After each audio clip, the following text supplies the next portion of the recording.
தருமபுரி மாவட்டத்தில் யானை தந்தம் கடத்திய வழக்கில் கைதானவர் வனப்பகுதியிலிருந்து சடலமாக மீட்கப்பட்டுள்ளார். கொங்கரப்பட்டி வனப்பகுதியில் முகம் சிதைந்த நிலையில் கையில் துப்பாக்கியுடன் ஆண் சடலம் கிடப்பதாக தகவல் கிடைத்தது. விசாரணையில் அவர் தந்தம் கடத்தல் வழக்கில் கைதான செந்தில் என தெரிய வந்தது.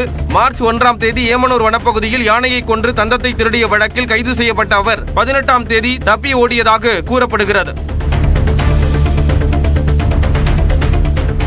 திருவள்ளூர் மாவட்டம் திருநின்றவூர் அருகே கட்டட வேலையின் போது மின்சாரம் பாய்ந்ததில் ஊழியர் ஒருவர் உயிரிழந்தார். ஆவடி அருகே ஆர்வி நகர் பகுதியில் கட்டட பணியில் இருந்த விக்னேஸ்வரன் மின் மோட்டாரை இயக்க சுவிட்சை போட்டுள்ளார். அப்போது எதிர்பாராத விதமாக மின்சாரம் பாய்ந்ததில் அவர் சம்பவ இடத்திலேயே உயிரிழந்தார். திருச்சியிலிருந்து துபாய் புறப்பட இருந்த ஏர் இந்தியா விமானம் தொழில்நுட்ப கோளாறு காரணமாக புறப்பட தாமதமானது. அதிகாலை 4 மணி அளவில் 113 பயணிகளுடன் புறப்பட தயாரான விமானத்தில் தொழில்நுட்ப கோளாறு கண்டுபிடிக்கப்பட்டதை தொடர்ந்து சீரமைக்கும் பணி நடைபெற்றது. இதையடுத்து பயணிகள் ஓய்வு அறையில் தங்க வைக்கப்பட்டனர்.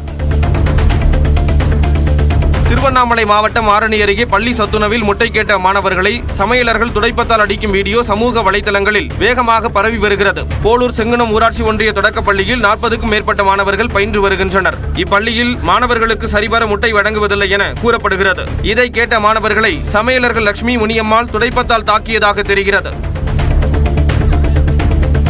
வேலூர் மாவட்டம் காட்பாடியில் நடுவழியில் பழுதாகி நின்ற அரசு பேருந்தால் 2 கிலோமீட்டர் தொலைவுக்கு போக்குவரத்து பாதிப்பு ஏற்பட்டது. குடியாத்தத்திலிருந்து வேலூர் செல்லும் பேருந்து சித்தூர் கடலூர் தேசிய நெடுஞ்சாலையில் உள்ள பாலத்தில் பழுதாகி நின்றது. இதனால் பின்னால் வந்த வாகனங்கள் அடுத்தடுத்து அணிவகுத்து நிற்கும் நிலை ஏற்பட்டது.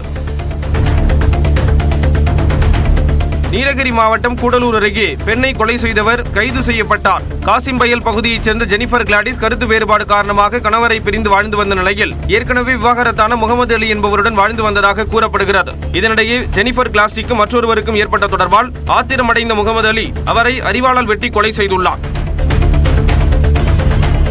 மதுரை மீனாட்சி அம்மன் கோயிலில் சித்திரை பெருவிழாவுக்கான பணிகளை தொடங்குவதற்காக முகூர்த்த கால் நடும் விழா விமர்சையாக நடைபெற்றது. மீனாட்சி அம்மன் கோயிலில் இருந்து முகூர்த்த கால் ஊர்வலமாக தேரடிக்கு கொண்டுவரப்பட்டு சிவாச்சாரியார்களால் சிறப்பு பூஜை செய்யப்பட்டு கட்டப்பட்டது.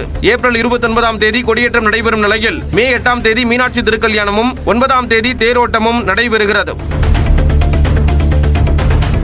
சேலம் மாவட்டம் எடப்பாடியில் உள்ள பிரசன்ன நஞ்சுண்டேஸ்வரர் கோயில் தேரோட்டம் தொடர்பான ஆலோசனைக் கூட்டத்தில் வாக்குவாதம் ஏற்பட்டது. கோயில் திருவிழா மே 2ஆம் தேதி கொடியேற்றத்துடன் தொடங்க உள்ளது. இதற்காக கோயில் நிர்வாக குழுவினர் ஆலோசனையில் ஈடுபட்ட போது கணக்கு சரிபார்ப்பு தொடர்பாக சிலர் வாக்குவாதத்தில் ஈடுபட்டனர். இந்தியாவின் ஸ்டார்ட் அப்களை கடுமையாக விமர்சித்து மத்திய அமைச்சர் பியூஷ் கோயல் பேசியிருப்பது சர்ச்சையை ஏற்படுத்தியுள்ளது. ஸ்டார்ட் அப் மகா கும்பத்தில் பேசிய வர்த்தக அமைச்சர் கோயல் தொழில்நுட்ப கண்டுபிடிப்புகளுக்கு பதிலாக குறைந்த ஊதியம் தரும் வேலைகளுக்கு நாடு திருப்தி அடைகிறதா என்று கேள்வி எழுப்பினார். நாம் ஐஸ்கிரீம் தயாரிக்க விரும்புகிறோமா அல்லது சிப்ஸ் தயாரிக்க விரும்புகிறோமா என்று பேசிய கோயல் ஏஐ மற்றும் மின்சார வாகனம் ஆகியவற்றில் ஸ்டார்ட் அப் உருவாக வேண்டும் என்றார்.